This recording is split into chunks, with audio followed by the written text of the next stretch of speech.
Dorian Hargrove laid the cancelled note in front of Asa Parrish and said, "The claim attached to Josephine belongs to me now."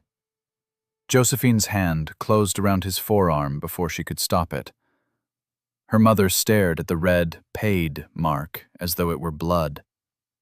Then Dorian set 7 anonymous receipts beside the note, the oldest dated 3 weeks after this family had branded him a thief and driven him from the ranch. 7 years of money. 7 years of silence. And the man who had just bought the right to ruin her looked as if he had come to confess. The dining room held 5 people, the bitter smell of kerosene and not enough air. Asa gripped the note, relief trembling inside a shame-bent smile. Drusilla steadied herself beside the lamp while Dorian remained standing in his trail hat. Asa's old agreement gave the holder the herd upon default. Eleanor Abbott had added 3 years of Josephine's labor, or a marriage joining her to the note holder. No honest court would force it. Eleanor needed only a frightened family too poor to fight. Josephine released Dorian's arm. The warmth of him vanished from her palm. "You bought it," she said. "I bought the note," Dorian answered. "And now the claim is yours." His jaw tightened. "The paper is mine. You are not." The distinction should have soothed her. It did not.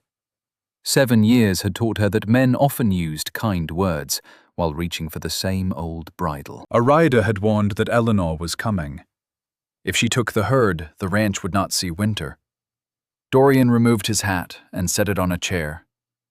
"I paid Abbott for the note this morning," he said. "She signed the transfer. The herd goes to the sale in 8 days. Until then, I hold the paper she meant to use against you." Josephine looked at the 7 receipts. Each one named the Parrish account, but not the sender. "And these?" His gaze touched hers, then moved away.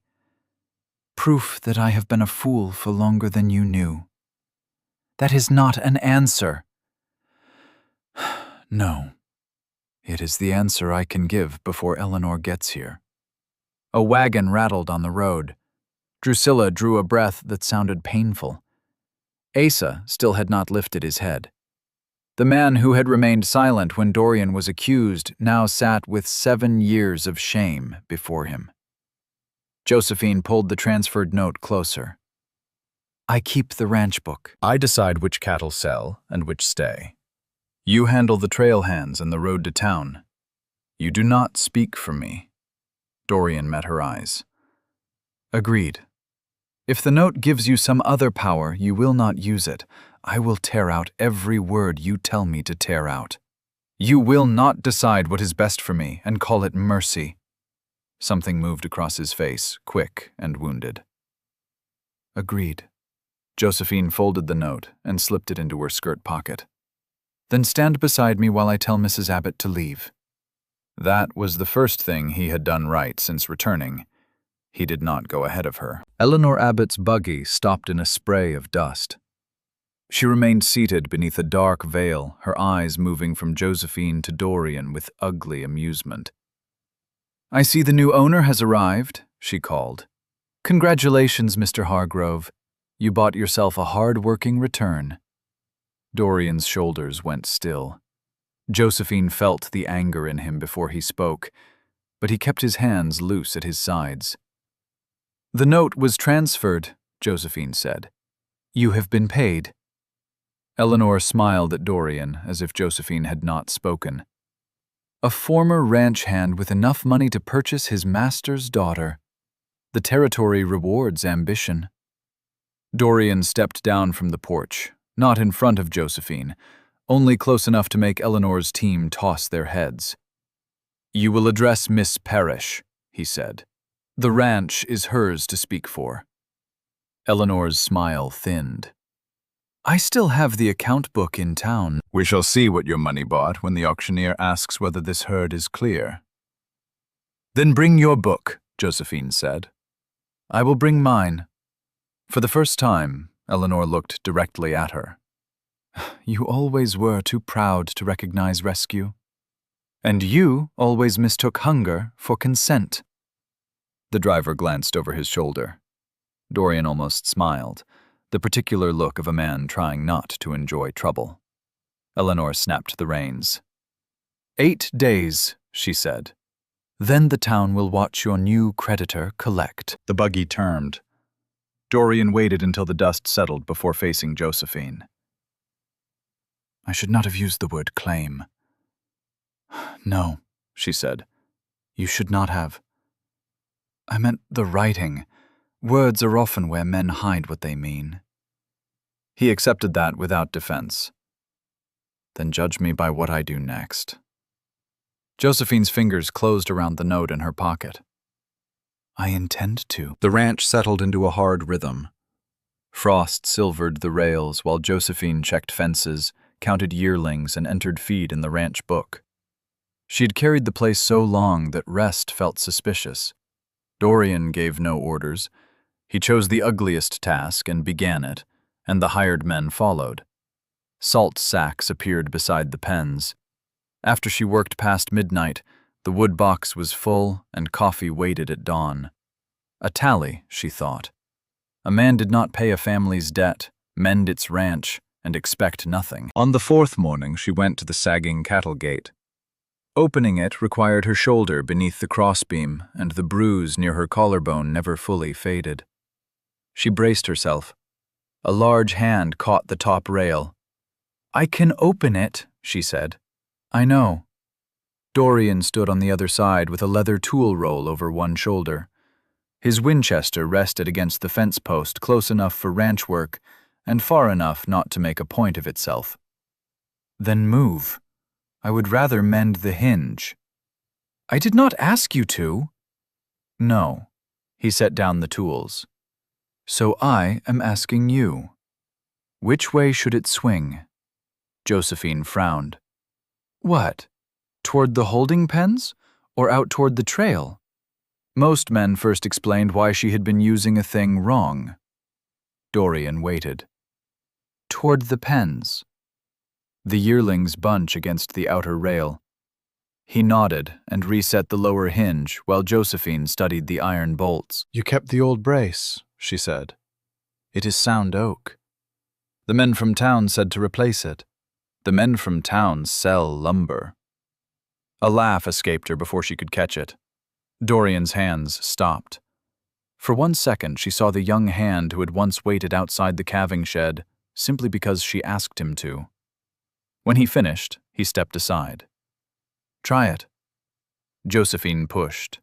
The gate swung inward with one hand smooth enough that she nearly overstepped.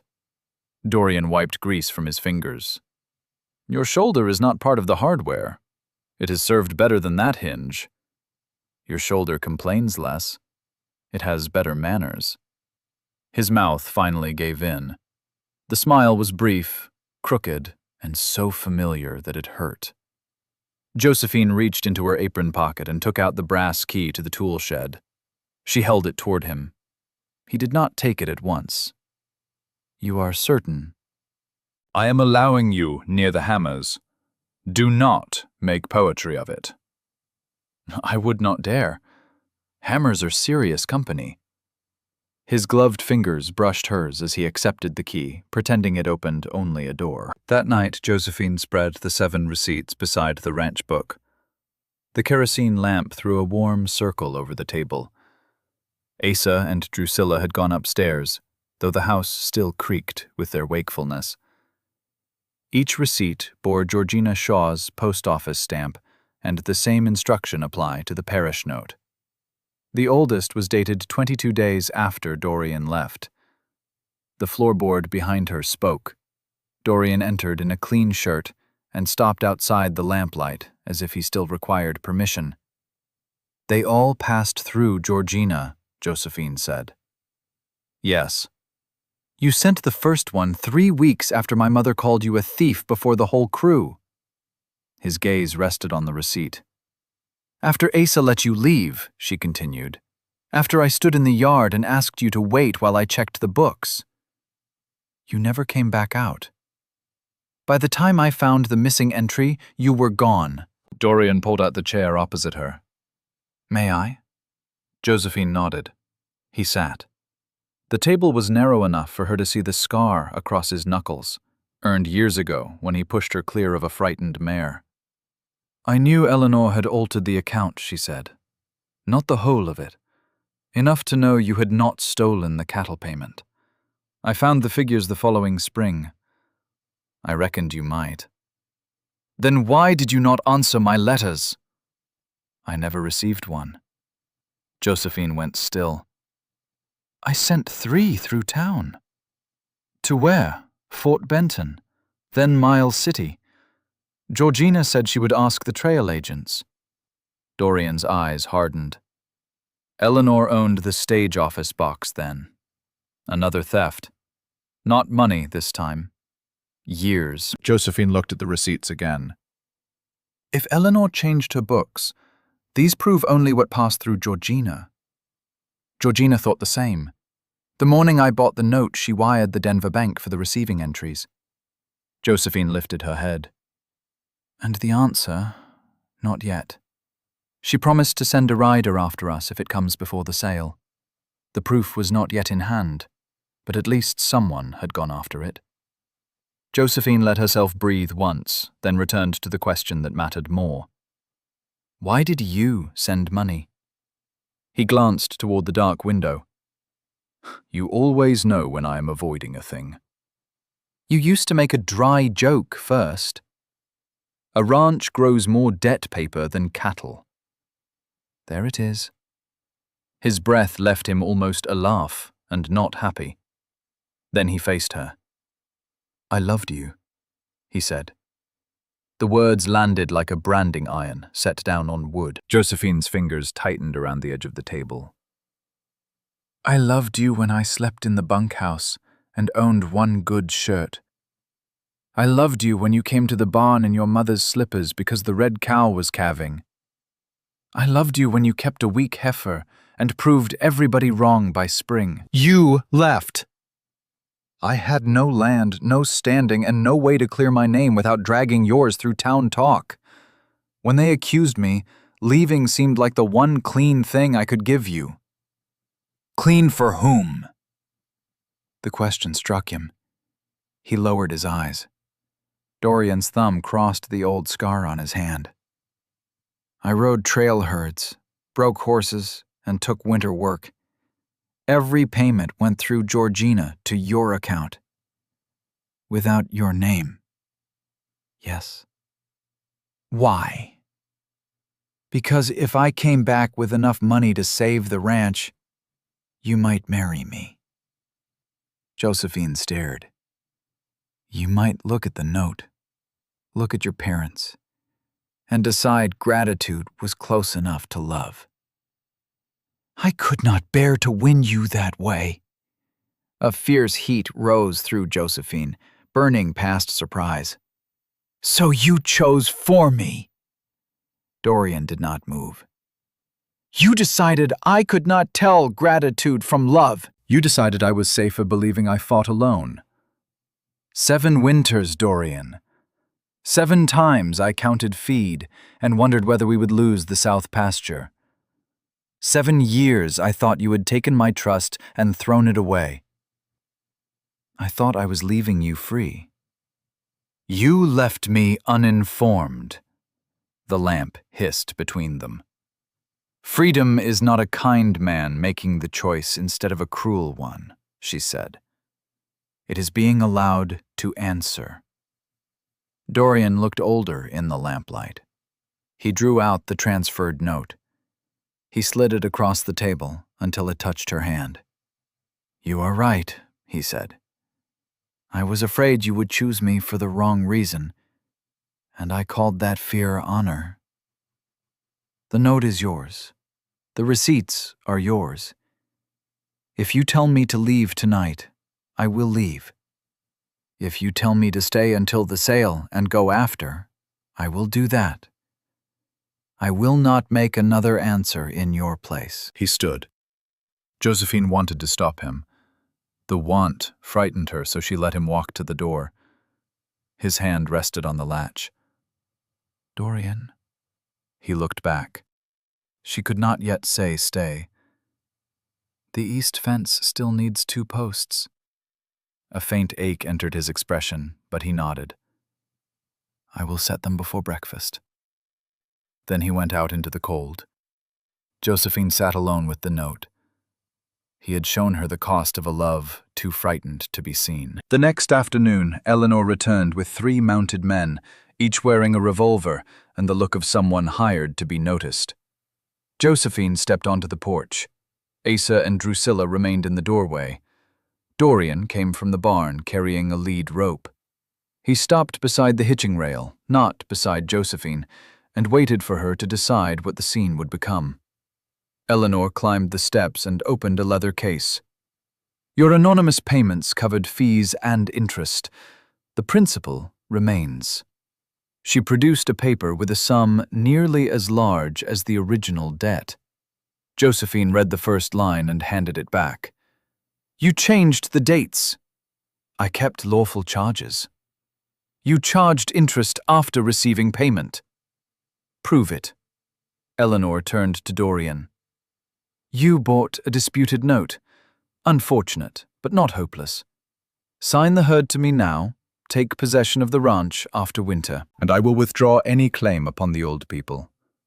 You may keep the daughter as part of your bargain." The lead rope creaked in Dorian's fist. One of the mounted men shifted his hand closer to his revolver. Dorian crossed the yard without reaching for the Winchester. He put himself between the horseman and the porch, close enough that the man reconsidered his hand. "You will not speak of her as livestock again," Dorian said. The quiet in his voice was more dangerous than a shout. Eleanor lifted her chin. "There. The buyer shows his temper." Dorian looked at Josephine. Every line of him wanted action. She could see the effort it cost him to wait. "What do you want done?" he asked. Not "what should I do?" Not "stand back." What do you want? Josephine stepped down from the porch with the transferred note in her pocket. "I want Mrs. Abbott off my land." Dorian faced the riders. "You heard Miss Parrish." The nearest man. "And if we stay," Dorian glanced at his revolver, "then you will discover whether Abbott pays enough to lose teeth for her arithmetic." The man saw the ranch crew gathering and turned his horse. The others followed. Eleanor's face darkened. "No buyer in town will touch your herd when I tell him the title is clouded." "The herd is not land," Josephine said, "and it is mine." "You will be laughed out of the stockyards." "Then I will leave, laughing." Eleanor snapped her case shut and descended the steps. At the coach door she turned. "You think he has given you freedom because he asks permission before tightening the rope?" Josephine glanced at Dorian. "No," she said. "I think he is learning not to use one." Eleanor climbed into the coach. When the yard cleared, Dorian started toward the barn. Dorian, Josephine called. He stopped. "We leave for town in 3 days. I want the river road, not Abbott's toll road. Map the water stops and choose 6 men." "Yes, ma'am." "And, Dorian." He waited. "Thank you for not breaking his teeth." His eyebrow lifted. "I had not yet decided against it." The laugh that escaped her was small, but it followed him all the way to the barn. The final days moved differently. Dorian asked before helping, and when Josephine refused, he did not turn distant. When her hands stiffened over the ranch book, she found a flat river stone heated near the stove and wrapped in cloth beside her elbow. She looked across the table. "Did I ask for this?" "No." "Then you have broken our rule." "I asked the stove. It had no objection." She pressed her fingers to the warmth. "A dangerous habit, consulting iron before women." "The iron gives shorter answers." Drusilla, mending by the hearth, made a sound suspiciously like a Later, Asa entered, while Dorian and Josephine reviewed the herd count. He carried 2 cups of coffee. Halfway across the room, one cup clicked against its saucer. His hand was shaking. He set it before Dorian without looking at him. Coffee ran over the rim and darkened the table. No one reached for a cloth. Drusilla lowered her sewing. She tried once to meet Dorian's eyes and failed. Asa remained standing, his fingers curled around the back of an empty chair. "I should have spoken 7 years ago," he said. The stove gave a low iron tick. "I knew you were not a thief. I did not know how to prove it, and I feared Abbott would call the note. So I let the poorest man in the yard carry the blame." Dorian's face did not soften. Asa swallowed. "I cannot repair that." "No," Dorian said. "You cannot." The words stayed in the room.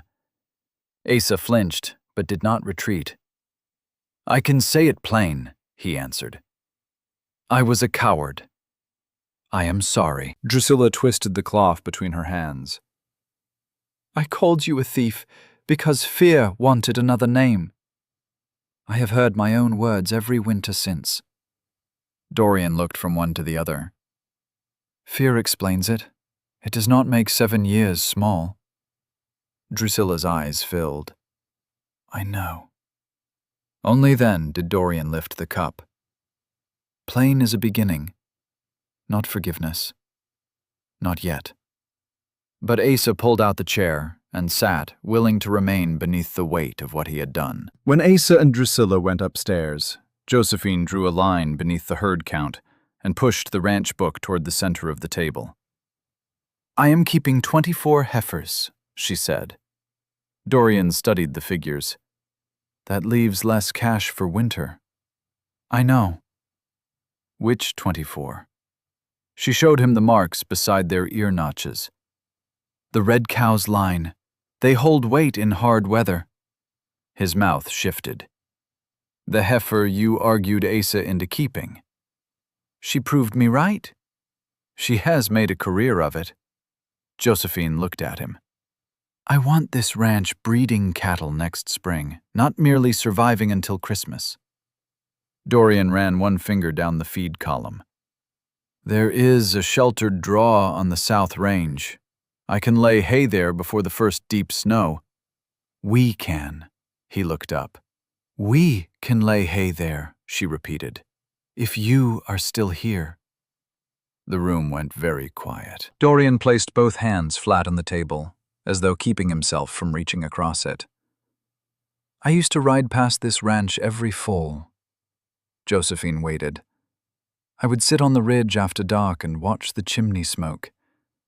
Once I came as far as the North Cottonwoods. I saw you carrying a lantern between the barn and the house.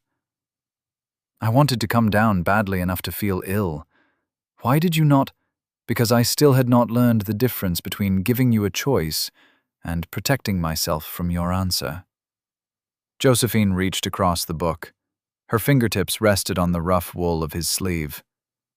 "You are here now, for 3 more days unless you say otherwise.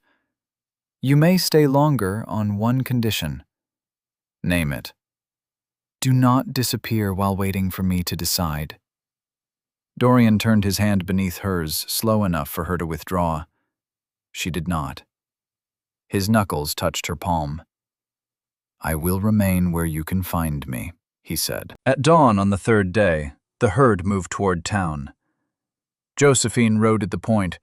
Dorian worked the left flank near enough to help and far enough to show who led. Near the river, the old lead cow Bluebell stopped at the muddy bank and refused the water. The herd bunched behind her. One of the hands raised his rope. "I can drag her in." Josephine checked her horse across his path and raised one hand. "No." Dorian had already ridden toward the front. He reined beside her. "What does she need?" Josephine looked at Bluebell's ears. "The bank is too steep. She thinks the mud will swallow her." Dorian scanned the bend. "There is a gravel shelf north. Take 2 men and open it." He did. Once the lead cow found a firm footing, the herd crossed. On the far bank, Dorian rode beside Josephine long enough to hand her a tin cup. "Coffee?" she asked. "Mostly." "What is the rest?" "River water and regret." She drank anyway.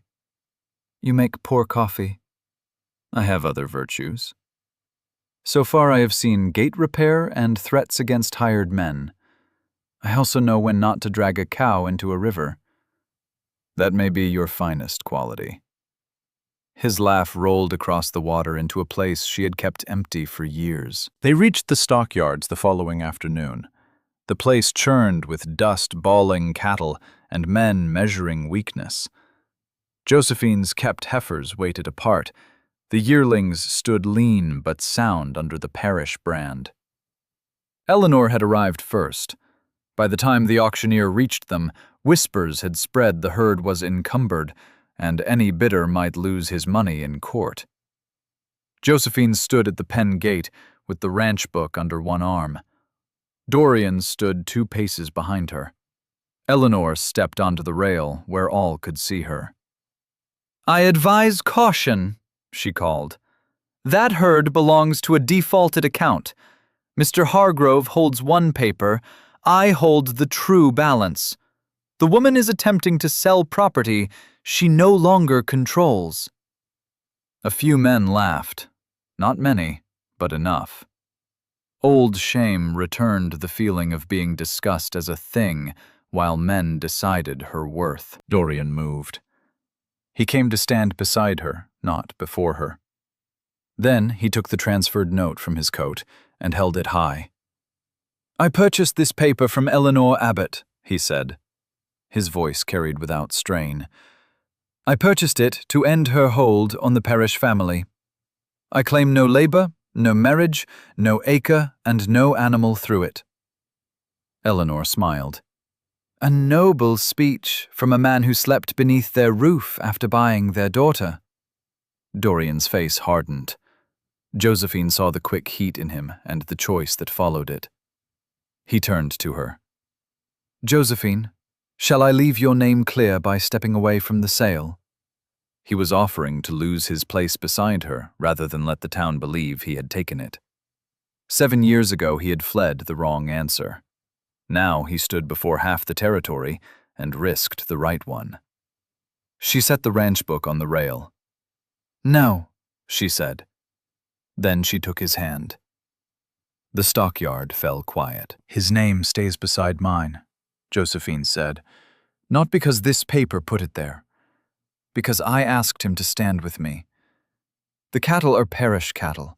I bred them, wintered them, and brought them here. Mr. Hargrove helped me bring them.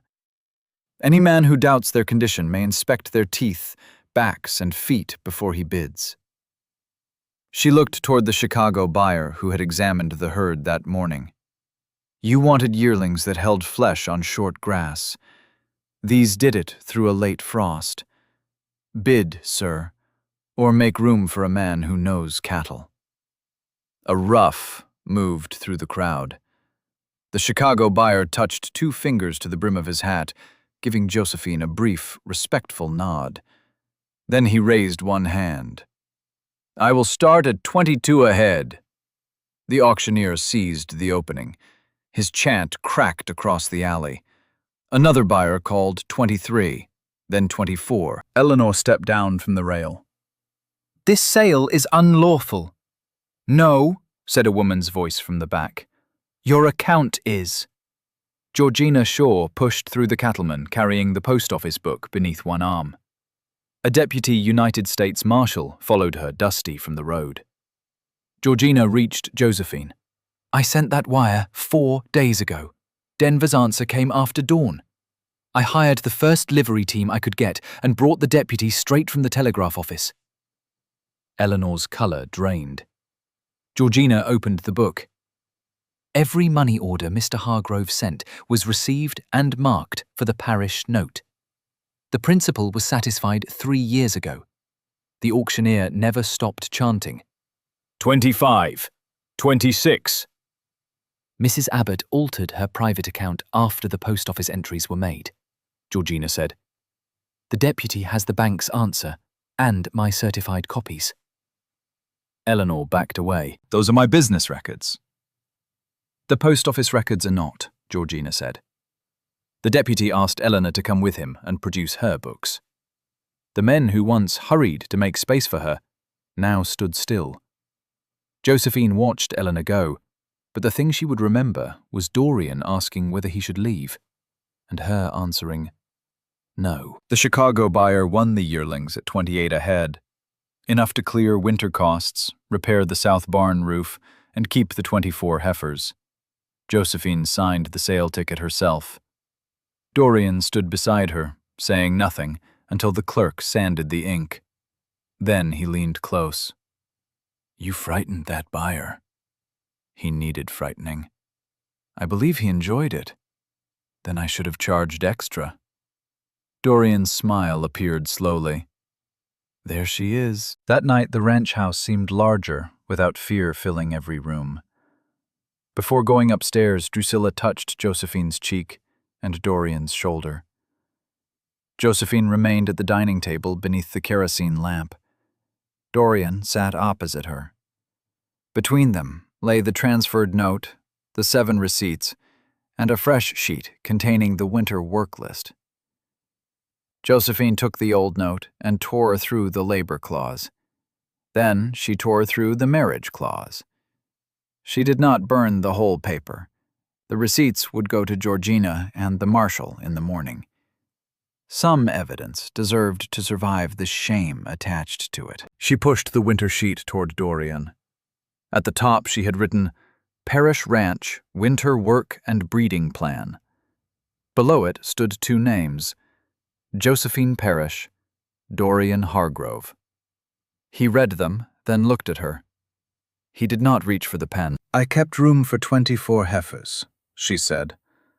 There is enough money for 2 more hands through January. The south draw needs hay before snow. The main gate now swings the right way. It does. I will keep the ranch book. You should. You will argue when you believe I am wrong. I have been waiting 7 years for that privilege. Her smile trembled. You will not vanish because you fear my answer. No. And you will not stay because you think I owe you. Dorian's eyes held hers. You owe me nothing. Josephine placed her hand over the blank line beside his name. Then stay because I love you, she said. Stay because I am asking freely, and because tomorrow there will be hay to move accounts to settle, and a red cow's daughters to keep alive. Dorian did not speak at once. His breath left him slowly, unsteady enough to show what the words had cost him to hear. I love you, he said. I loved you badly from a distance. Let me love you better where you can answer me. Josephine slid the pen across the table. He signed. She signed beneath him because she wanted the choice visible in both their hands. Outside, one of the heifers called from the lower pasture. The stove ticked as it cooled. Tomorrow would bring frozen troughs and more work than 2 people could finish before dark. For the first time in years, that future did not feel like a sentence.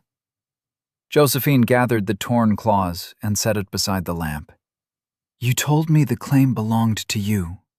Dorian turned his hand beneath hers and laced their fingers together. Only the paper, he said. You always belong to yourself.